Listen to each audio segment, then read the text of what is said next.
Hi all, welcome to another special episode of IAGC podcast. ഇന്ന് ഈ പോഡ്കാസ്റ്റിൽ നിങ്ങളുമായി സംവദിക്കുന്നത് ഷംസാദ് അഹമ്മദ്.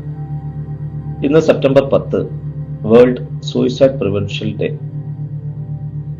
ഈ ദിവസം ഒരു ഹെൽപ്പ് ലൈൻ വോളണ്ടിയർ ആകേണ്ടതിന്റെ പ്രാധാന്യത്തെക്കുറിച്ചാണ് നിങ്ങളുമായി സംവദിക്കുന്നത്.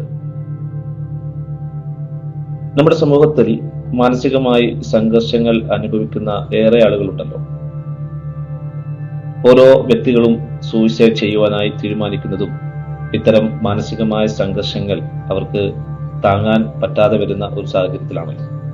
അതുകൊണ്ട് തന്നെ അത്തരക്കാരുമായി സംസാരിക്കുവാൻ, മാനസികമായി പ്രയാസങ്ങൾ അനുഭവിക്കുന്ന മനുഷ്യരുമായി സംസാരിച്ച് അവരുടെ പ്രയാസങ്ങൾ ലഘൂകരിച്ചു കൊടുക്കുവാൻ പറ്റുന്ന തരത്തിലുള്ള ഒരു ഹെൽപ്പ് ലൈൻ വോളണ്ടിയർ ആകുക എന്നത് ആത്മഹത്യകൾ കൂടി വരുന്ന ഈ സമൂഹത്തിൽ ഏറെ പ്രാധാന്യമർഹിക്കുന്ന ഒന്ന് തന്നെയാണ്. തീവ്രമായ ദുഃഖവും വേദനയും ഏകാന്തതയും അനുഭവിക്കുന്നവരും ആത്മഹത്യാ ചിന്തകളുമായി ആരോടും മനസ്സ് തുറക്കാനാവാതെ കഴിയുന്നവരുമായ വ്യക്തികൾക്ക് എന്നും എപ്പോഴും ടെലിഫോണിൽ ബന്ധപ്പെടാൻ കഴിയുന്ന വിധത്തിൽ പ്രവർത്തിക്കുന്ന ഒരു കേന്ദ്രത്തെയാണ് ഇവിടെ നമ്മൾ ഹെൽപ്പ് ലൈൻ എന്ന് നിർവചിക്കുന്നത്. ഇത്തരമൊരു കേന്ദ്രത്തിൽ ഒരേ സമയം 2 പ്രവർത്തകരെങ്കിലും ഉണ്ടായിരിക്കണം. ടെലിഫോണിൽ ബന്ധപ്പെടുന്ന വ്യക്തിയോട് കുടുംബം, തൊഴിൽ, താമസ സ്ഥലം മുതലായ വ്യക്തിപരമായ കാര്യങ്ങൾ ചോദിക്കാനേ പാടില്ല. അവർ പറയുന്ന കാര്യങ്ങൾ മറ്റുള്ളവരോട് പങ്കുവയ്ക്കാനും പാടില്ല. പ്രവർത്തകന്റെ അഥവാ ഹെൽപ്പ് ലൈൻ വോളണ്ടിയറുടെ പേര് മാത്രം പറയുക. രഹസ്യമായി സൂക്ഷിക്കേണ്ട കാര്യങ്ങളാണ് വിളിക്കുന്നയാൾ വെളിപ്പെടുത്തുന്നതെങ്കിൽ അതിനെ അതീവ രഹസ്യമായി സൂക്ഷിക്കുവാനായി ശ്രമിക്കുക. വിളിക്കുന്ന വ്യക്തിയുടെ പ്രശ്നം എന്താണെന്ന് ഒരു രജിസ്റ്ററിൽ എഴുതി സൂക്ഷിക്കുക. അതിന്റെ ഉദ്ദേശം കുറെ ദിവസങ്ങൾ കഴിഞ്ഞ് അതേ ആൾ തന്നെ വീണ്ടും വിളിക്കുന്ന പക്ഷം അപ്പോൾ സന്നിഹിതനായ പ്രവർത്തകന് പ്രശ്നം എന്താണെന്ന് മനസ്സിലാക്കുവാൻ വേണ്ടി മാത്രമാണ് എഴുതി സൂക്ഷിക്കേണ്ടത്. ഇത്തരമൊരു കേന്ദ്രത്തിൽ പ്രവർത്തിക്കുന്നവർക്ക് മനഃശാസ്ത്ര വിദഗ്ധരോ സാമൂഹ്യ ശാസ്ത്രജ്ഞരോ ഒന്നും ആവണമെന്നില്ല. സ്ത്രീ പുരുഷ വ്യത്യാസമന്യേ ആർക്കും ഒരു വോളണ്ടിയർ ആകാം. എന്തൊക്കെ ചെയ്യാം, എന്തൊക്കെ ആയിക്കൂടാ, എങ്ങനെയൊക്കെ പെരുമാറണം എന്നറിയുവാൻ ഒരു ഹ്രസ്വകാല പരിശീലനം നേടണം എന്ന് മാത്രം. ഉദ്യോഗസ്ഥരോ ബിസിനസ്സുകാരോ വീട്ടമ്മമാരോ വിദ്യാർത്ഥികളോ ഒക്കെ ഇത്തരത്തിൽ വോളണ്ടിയർ ആകുവാൻ യോഗ്യരാണ്.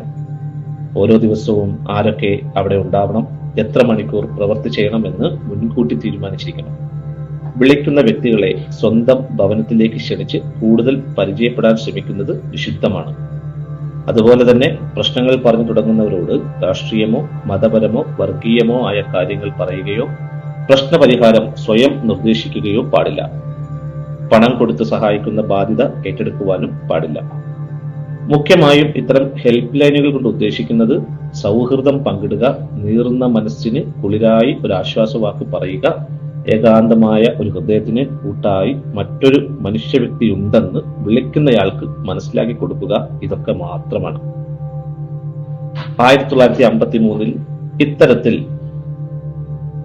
രൂപം കൊണ്ട ഒരു സംഘടനയാണ് ബിഫ്രണ്ടിയേഴ്സ് ഇന്റർനാഷണൽ.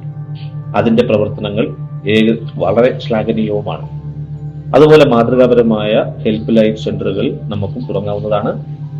IAGC പോലെയുള്ള international association for guidance and counselling ഇത്തരത്തിൽ മാനസിക സംഘർഷം അനുഭവിക്കുന്ന ആളുകൾക്ക് കൃത്യമായ മാനസിക ഉല്ലാസം കിട്ടുന്ന രീതിയിലുള്ള ഇടപെടലുകൾ നടത്താനും തെറാപ്പികൾ കൊടുക്കാനും ഒക്കെ സജ്ജമായ ഒരു സംഘടനയാണെന്ന് കൂടി ഈ അവസരത്തിൽ ഓർമ്മിച്ചുകൊണ്ട് നിർത്തുന്നു. Thank you very much.